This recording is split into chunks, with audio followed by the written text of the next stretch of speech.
gritty, that kind of whole Yeah. approach. Tell us about Indiana. What do you know about them?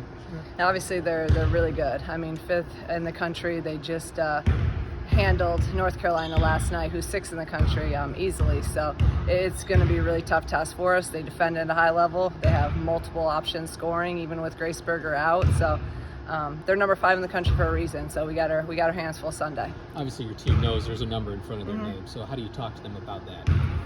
For us, it's like anything, right? Like we prepare, whether it's number 5 team or the number 500 team, it doesn't matter. We're going to come in, we're going to prepare, we're going to work, we're going to, we'll be ready to go. And like I told them the other night, we have no pressure. Like everyone in the world thinks that, Indiana's going to win. So we come in and we just get to do what we do and play our game. How important is the schematic approach that you have against Indiana? It is. Obviously, scheme and game preparation, the scout, it always matters. But if you do not execute your scouting plan and your defensive plan and what we're trying to do, they're going to make you pay. So obviously attention to detail in a game like this is going to be critical. How much, kind of speaking about just this being an opportunity for your team on this stage against a quality opponent, a top 5 opponent in the country? Yeah, that's why you play the game, right? I mean, that's why you play college basketball. That's why you come to a school like Illinois to play, on the big stage in the Big Ten and against the best teams in the country, the best players in the country, and to coach against the best coaches in the country. So, it's another opportunity. And it's like, even, before when we used to, play with UConn multiple times, and you can't get caught up in who it is. You just get caught up in the prep and the details and going out there and trying to execute that plan. Speaking of prep, did you watch the game on Wednesday? I mean, is that sort of a unique circumstance where they're on TV and you can kind of watch them before you play them? Yeah, I mean, I'm always watching every game I can watch of the team leading into it. So I'd already watched a lot of them yesterday, and then obviously I got to watch the game live last night, and then rewatched the game today and broke it all down again.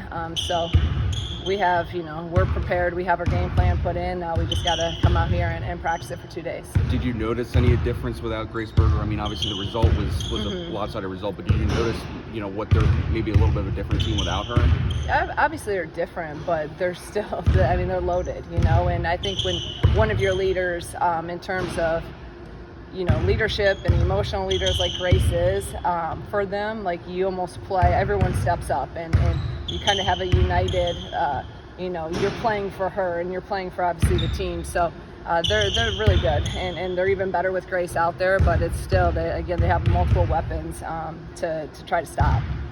The amount of 3 balls you guys have made surprise you? Did you expect this? How do you kind of sum up what that's been so far?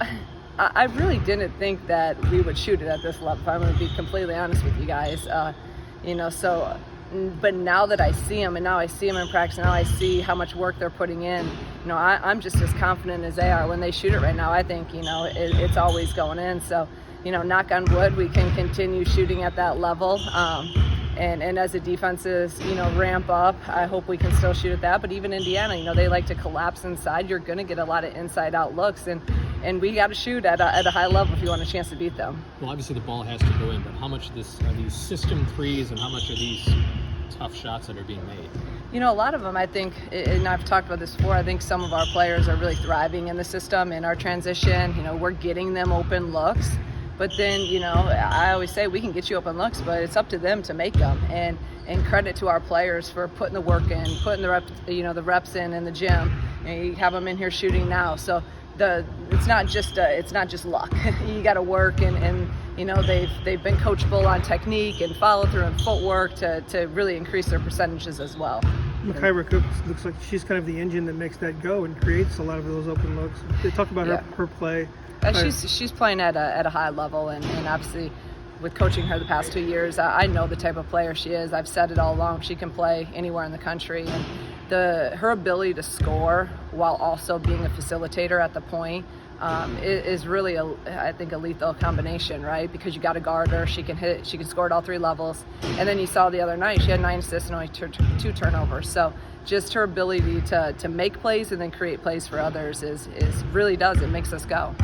Big picture, how much is not only the record to start, but just the way you guys are winning games kind of solidified among the team, like what you guys came in talking about? Yeah, I think you're right. I think, when you can get some wins, and it kind of gives them confidence in the process of it all. And I keep telling them to trust the process and trust, how we do things. And I think when you have some, rewards from that, and see the kind of the fruits of your labor, I think it's easier to buy into. So no doubt about it, I think that's helped.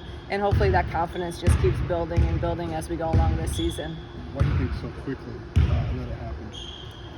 I think that this team has, I've said this, from day one, they've been, what do we need to do, coach? And how can we get better? And they've literally believed in everything we've said. And, we're just fortunate that they had that mindset, and I think, I believe in our system. I believe in our process. I believe in, how we establish a culture, and the way we go about doing things, and how high of demands and expectations, we hold of them every single rep, every single day. They're good players, and now you put them and you hold them accountable, and you teach them, and you care about them, and I think that you can just see them all thriving right now. Daly was someone that kind of talked to us. She set a goal of being Big Ten Defensive Player of the Year. What does it kind of say about her that she set that as a goal, such a lofty goal for herself? I think I love that she said that, and I told her she should be all conference defensive team. My first few, months here, I could see her ability and what she can be as a defender. Now she has to learn how to be consistent in that every single possession, and that's something that I give her credit, because I get on her about it if she slips, and she wants me to get on her about it. She wants me to hold her accountable for that, because she does have those goals. So when you have players in that mindset that want to be coached hard and want to be held accountable, then we can do something special, and individuals can do special things. She said she wanted to expand her game.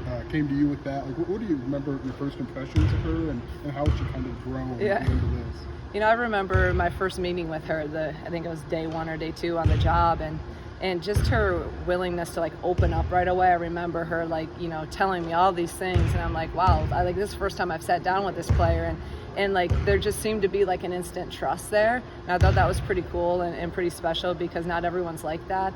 And just her eagerness and willingness to learn. She really, really wants to win. And again, when you have that combined with a pretty good player already, and then her willingness to absorb and just be a little sponge about everything we're saying, and she can be as good as she wants to be, and I firmly believe that. She has a long ways to go still, but you can see how well she's been playing lately. Any updates on Aisha Nador? It seems like you're going to need her size now that you're in the meat of the schedule here. Yeah, we need her size. I wish we would have had her back a week ago, 2 weeks ago, but I don't think she'll be dressing and playing on Sunday. Hopefully we can get her back as soon as possible. Just one more. You added the transfers, and there's a lot. What have they given you? I know you had 2 of them before. Mm-hmm. What's just their impact? It's obviously a statistical output they're putting together. What's their impact? I think all the transfers that we had came from winning programs. With obviously Bryn and Makaira, but then Genesis has been a huge piece. At NC State, obviously I won ACC title. Didn't get to play a ton, but I don't care. You're in a winning gym. You're in a winning culture. You understand the level of work it takes every single day. She's playing against some of the top guards in the country every single day. So, and you can see she's been huge for us, and her leadership, her just again, from being in that winning culture. She's not a true freshman. She's not a sophomore. She's a junior, and she has that experience.